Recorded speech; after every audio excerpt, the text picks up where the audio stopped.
அனைவருக்கும் அற்புதமான காலை வணக்கம். உங்களின் ஒருவன் பி சுரேஷ்குமார். தினமொரு திருக்குறள். இன்றைய திருக்குறள் அதிகாரம் தெரிந்து தெளிதல். ஆங்கிலத்துல செலக்ஷன் அண்ட் கான்பிடன்ஸ் சொல்லுவாங்க. குறள்: தேரான் தெளிவும் தெளிந்தான் கண் ஐவுறவும் தீரா இடும்பை தரும். குறளின் 510.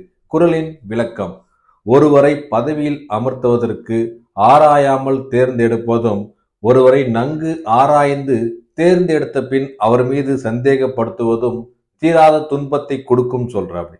அழகா வள்ளுவர் 2 விஷயத்த சொல்றாப்படி. ஒரு பதவியிலோ ஒரு வேலையில் அமர்த்துவதற்கு அவர்கள் யாரு என்னன்னு நம்ம ஆராயாமல் பதவியில் அமர்த்துவதும், ஒருவரை பதவியில் அமர்த்தும் போது நன்கு ஆராய்ந்து இவர் இந்த வேலைக்கு தகுதியானவர், இவரை பதவியில அமர்த்தலான்னு சொல்லிட்டு அது பதவியில அமர்த்ததுக்கு அப்புறம் அவர் மீது சந்தேகப்படுத்துவதும் தீராத துன்பத்தை கொடுக்குன்னு சொல்றாங்க.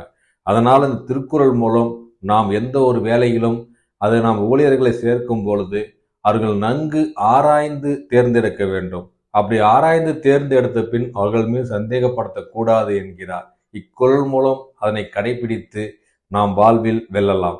மீண்டும் திருக்குறள்: தேரா தெளிவும் தெளிந்தான் கண் ஐவுறவும் தீரா இடும்பை தரும். திருக்குறள் கற்போம், வாழ்வில் உயர்வோம். நன்றி, வணக்கம்.